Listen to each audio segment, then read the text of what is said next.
Hi, everyone, and welcome back to the latest edition of DJB Outdoors.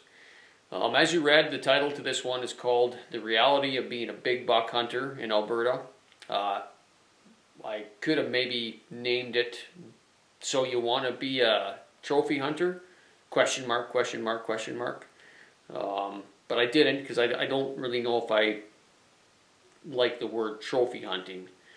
Um, it's no secret that when it comes to whitetail hunting, I look for bighorns. I do obviously eat the meat of the deer that I kill, but I'm hunting the oldest, most mature deer out there. There's nothing wrong with that. That's just those are the ones that I target, and that's just how I hunt. But the whole there's a we can get into a whole nother conversation about trophy hunting and right or wrong, and I'm not going to get into that. I'm going to try and stay away from the word trophy hunter. But the reality of being a big buck hunter in Alberta. Here we go. So 2021 started out just like any other year for us. We start in the summertime. We put up cameras. And this year was no different. We started getting pictures back in July and August, and in the farms in the areas that we hunt, we got the pictures started coming in, and they were looking pretty good. There was a couple of bucks that we knew going into this year that they'd probably be target bucks, and sure enough, they started showing up. There was the G2 buck, and there was a buck that we call Little Caesar, and a couple others that we were going to target. So got through the summer and headed into September, and Blake really wanted to try and get a whitetail with his bow this year. He wanted a big buck, but it was more important to him that he try and get a whitetail with his bow. So we headed out. I had a few stands set up on the edge of a field. So we went out, we sat a couple days in throughout September, saw some deer, saw some bucks, didn't see anything big, and didn't even have a deer close enough, within bow range for him to shoot. So we moved into October, and as we get into October, I usually try and tone down the bow hunting, just because I don't want to push those deer out of those areas. I find that over the years, I've especially when I was younger, I bow hunted too much, and I think a lot of those years I pushed a lot of deer, especially big deer. I think I pushed them away from the areas that we're hunting, and they have a hard time coming back once they get scared. So usually October we kind of tone it down. I had a moose hunt, moose tag this year, so I spent some time doing that. So September, October kind of ended. No chances for Blake to shoot one with his bow. So then we move into November, and that's really when things pick up for us in the whitetail season.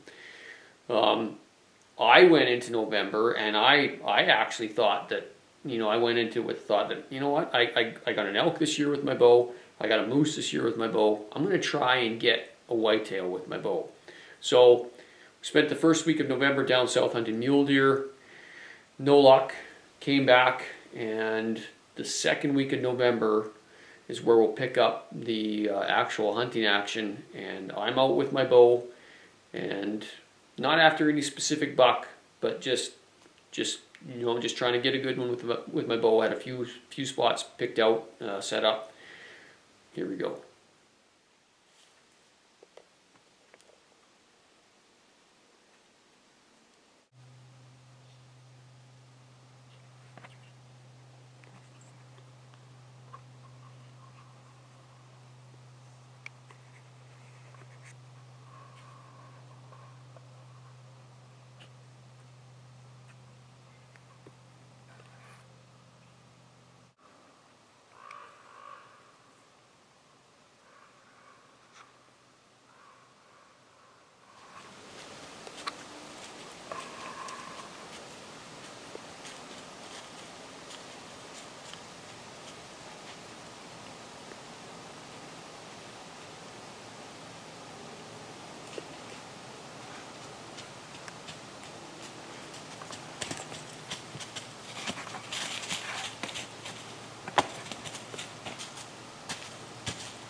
was it, 2 minutes later, the doe came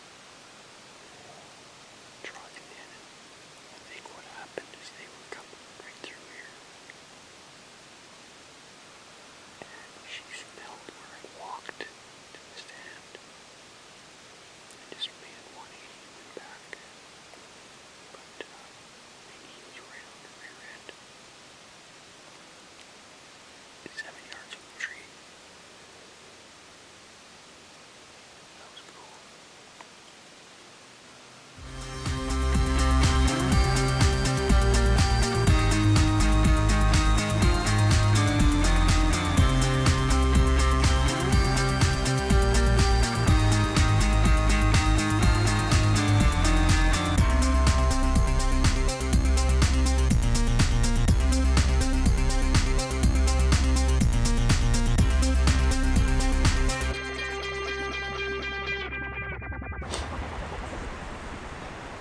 It's important that when you're walking into your stand, whether it's a stand or a ground blind or whatever, if you have a little bit of a walk this morning or a 15-minute walk to get in here, it's important that you don't put in all your layers on, because what happens is you get sweated up, and when you get sweated up, you get cold very fast. So I only had a couple layers on when I walked in. It was nice, very comfortable when I got in the stand, and then I put on all my layers. That's another mistake some guys make. They get in the stand and they wait too long to start putting layers back on, as they start to get cold. The idea is to build up heat as you're going into your stand. Get in the stand, you're blind, put your layers on, and trap that heat inside. So I'm all bundled up, I feel good. And now I just sit and wait. This place is tore up. I mean, there is scrapes in here like crazy. It's funny, every time you see a big scrape, you think giant bucks. A lot of times it's just small bucks making scrapes, but they're sure fun. They get you excited about being out here. So just sit back, got a smoke stick burning down there. Time will tell if we see anything.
So November 15th ended up being the last day that I bow hunted for whitetails this year.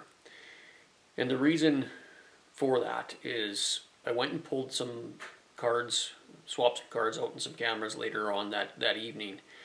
And while going through them, I found a picture of this buck we called the G2 buck. If you guys remember, there was a picture of him earlier in the video.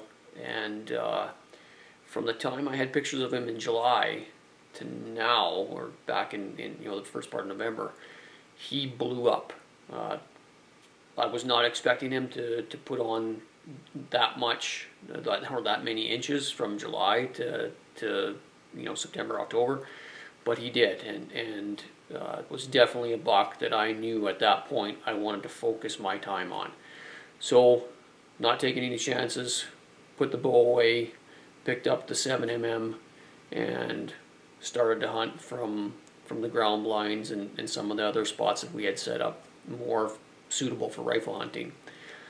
So November 16th rolls around, we get a pile of snow, it's great. And the 16th, the deer movement was not too bad. It snowed and the wind was really bad that day. Saw some does and stuff in the morning. I think I saw a little buck in the afternoon. The 17th, the action really picked up, and saw, I think it was on the 17th, I think I saw 3 or 4 different bucks. The movement was really good. And the 18th is where things really got interesting.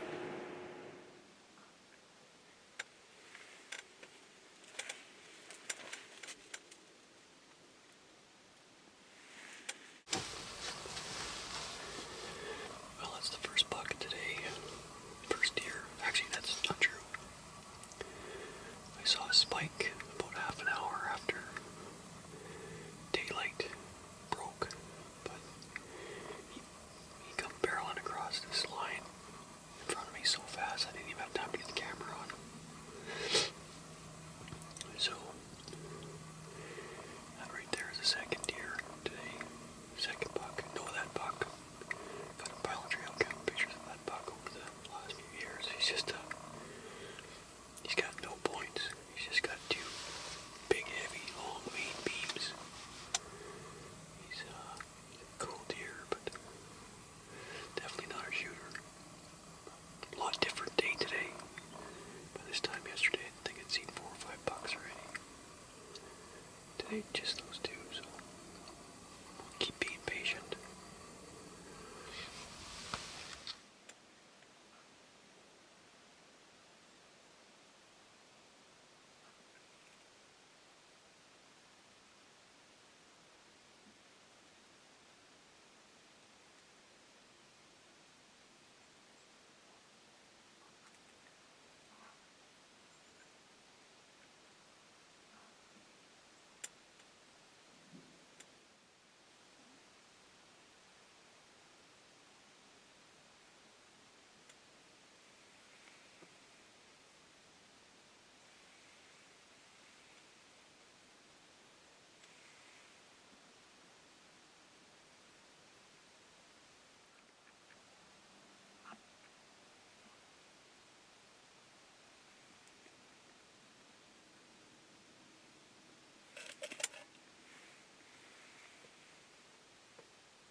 Yeah.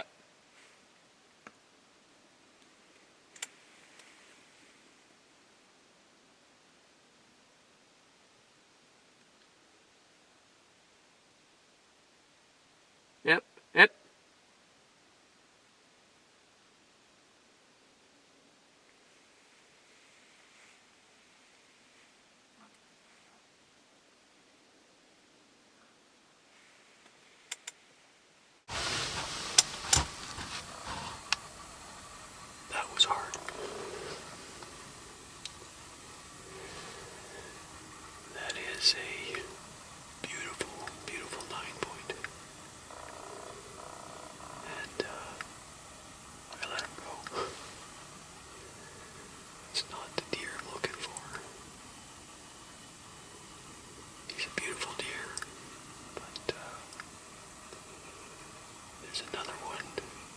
actually, well, there's one in here that I've got pictures of in the last couple weeks, a couple times.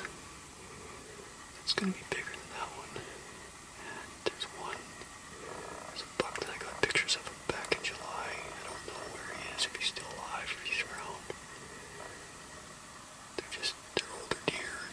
That one there, I think he's only 3 or 4 years old. He'd be a great buck for Blake to take. But, just not what I'm looking for. Beautiful, beautiful deer. It's great to see a mature deer like that on his feet.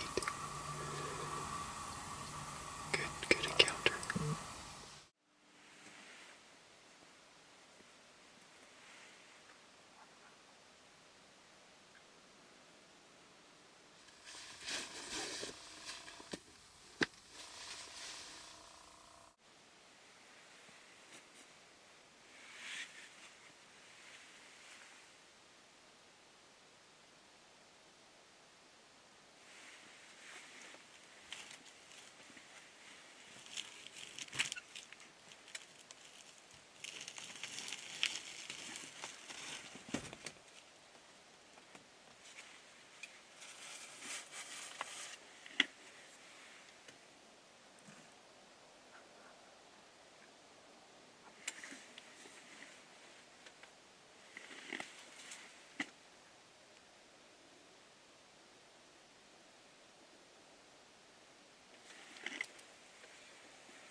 Yep.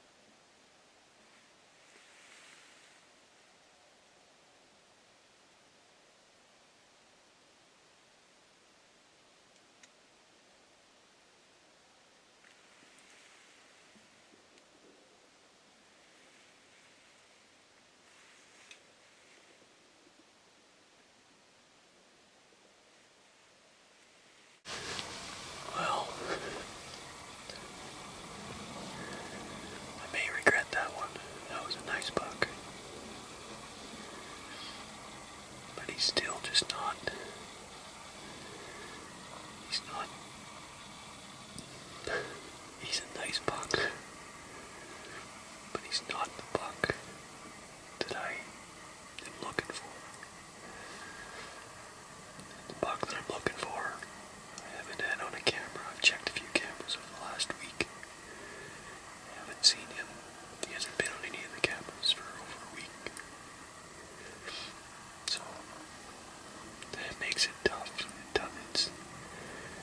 It's tough to pass a deer like that. That's a solid. He's got to be pushing 160. But you can't shoot a 170 or 180 or 190. If you shoot the 150s and 160s, I know for most people that would be a heck of a buck. But I'm hoping I can do a bit better. What a cool encounter, man.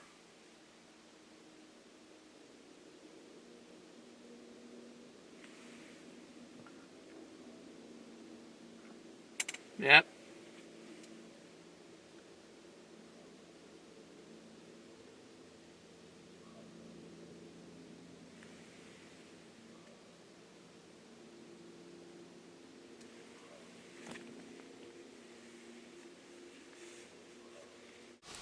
Oh man, that deer is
a spot where they're cruising back and forth between bedding areas.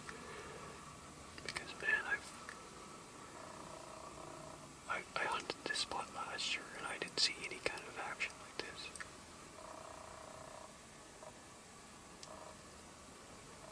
So, I think I'll be staying here.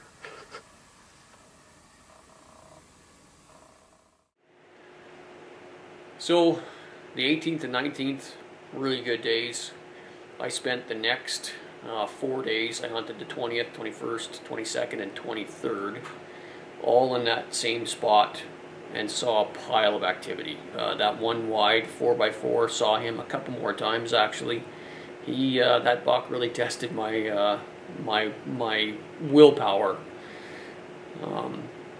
but in the end I just couldn't squeeze the trigger on him. I think that he's a buck that's got a lot of potential, and knowing that that G2 buck was hopefully, or I guess I didn't know, but hoping that the G2 buck was still in the area, I just wanted to focus on that buck. So the 24th and 25th I actually had some prior commitments with work. Not a great time to be going back to work, but that's that's what we got to do. So I headed back to work for those 2 days. On the 26th, I decided that I was going to hunt a different spot, same area, but a mile away from where I had been hunting. But I just felt that I should give a new spot or another spot a try, and see how that worked out. So we'll pick up the action again here on November 26th.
Yep.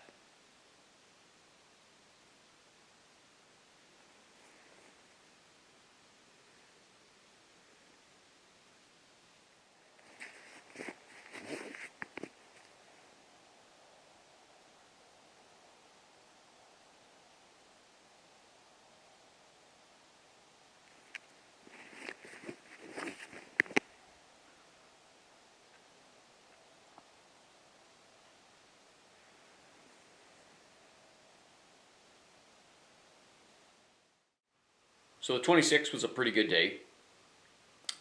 Sat in that fence line till about 2 o'clock in the afternoon. Saw those three, or I guess it was four bucks I saw in the morning. Moved to a different spot. Actually moved and sat in the spot that I shot my buck in last year, right along that river, and didn't see anything there. So the 27th rolled around, and Blake took the weekend. The 27th and 28th were Saturday, Sunday. So Blake took those 2 days off work, and we headed out to see if we could get him a buck.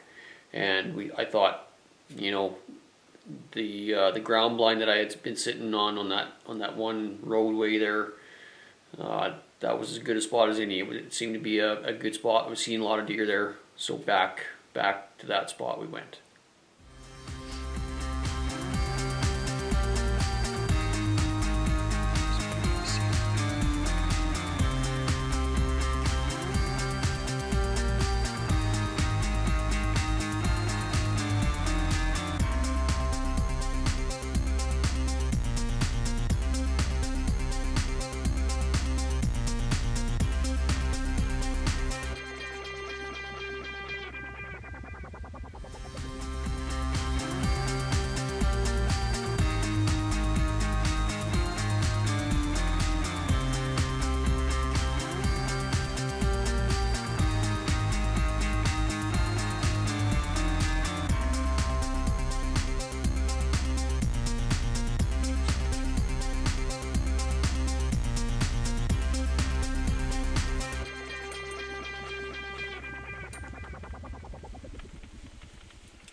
Yeah.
Yeah. What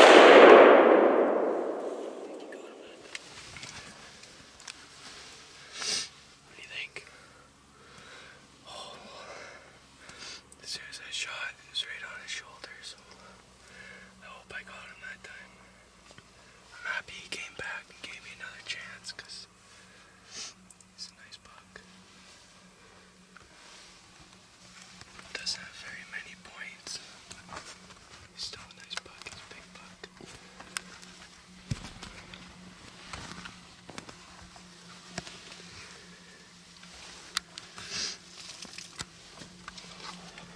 Well, looks pretty dark in the tent here, but it's actually, we still got probably 20 minutes, 15, 20 minutes of light. Been pretty slow all day, and then finally a couple does came out, and that buck was following. Looks like a super high 4x4. Oh.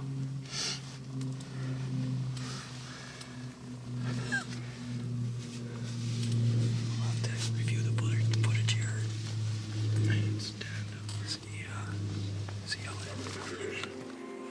Well, I'm sitting back here at home on the computer. We reviewed that footage back when we got back to the truck, and looking at it, I thought that he had made a decent shot. It wasn't, great by the looks of it, but thought it was definitely into the stomach area. So we gave it about an hour and a half. Went after that buck, and we found a bunch of white hair right where the buck was standing. One little piece of just a tiny little speck of meat, and that was it. There was no blood. We followed tracks for quite a while, searched and searched and searched. There's a pile of tracks in there, so it's hard to tell which ones are his, but there's no blood at all. And got back to the house, and I've been reviewing the footage here again, and now that I look at it a lot closer, you can tell that he just barely nicked the bottom of that deer. So tough luck for Blake. He got scope in the nose, like missing the deer wasn't wound enough for him. He got smoked in the nose with the scope and might have a broken nose, but he's ready to get back at it tomorrow again. So I'll probably head into the same spot. I thought about going to a different spot. The weather's not supposed to be great in the morning. It's supposed to be raining, and I don't have a ground blind set up anywhere else. So we're going to go back and sit in that tent just to, it's a good spot, but mainly just to stay out of the rain and stuff. So I'll see you guys in the morning. This is getting to be like a broken record here. Good morning, good night, see you in the morning, see you tomorrow. But we're trying.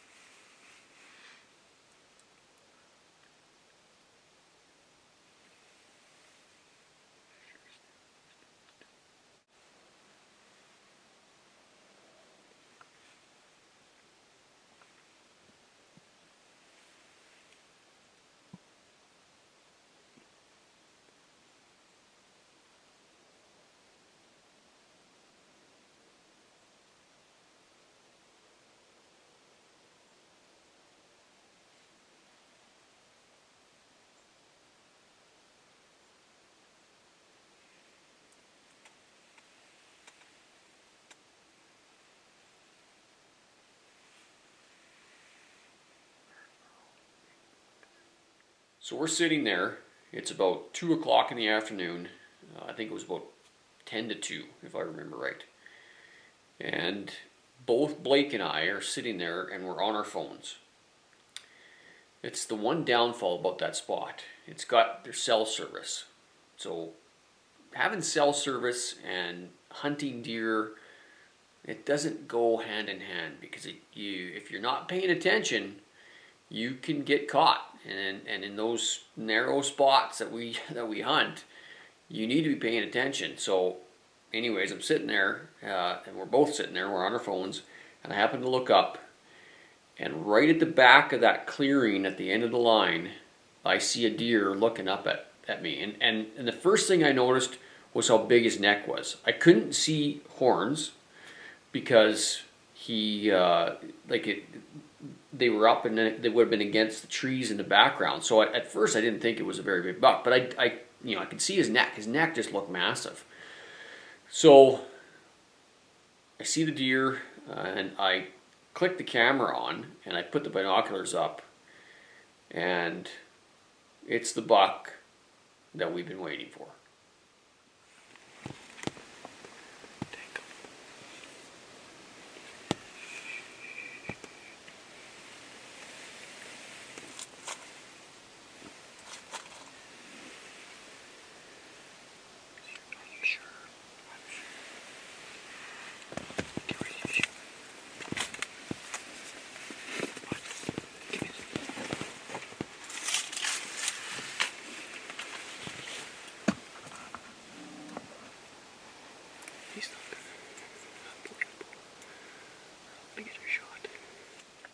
So I don't know what's worse. Well, I do know what's worse. The worst part of that is that we didn't get a shot. The second part to that I get frustrated with myself more than anything is that I didn't get any video. Got video, but the video was not very good. We were in panic mode there. Looking back on it now, what I should have done is I should have just let Blake take a shot. Blake has made a lot of good shots on a lot of animals over the years, and he did want me to shoot that deer, but I should have. He had the gun. He was ready to shoot. I should have just let him shoot the deer. But when he said, "No, Dad, you shoot," it was panic mode, and so in the heat of it, trying to get me set up with the gun, I didn't even get good video of him, and the G2 buck walked out, and I knew. Well, at least at that point, I figured I knew, and I turned out to be right. You wait all those days. That would have been day number 17, I think, sitting 17 or 18. You don't get very many opportunities like that. And the chances of seeing him again, I knew, were very slim to none. So after that, Blake went back to school. I hunted the next 2 days by myself, the 29th and 30th. The activity really dropped off those last 2 days. I did see some deer, a couple bucks, a few does, but nothing worth shooting. Definitely didn't see the G2 buck again.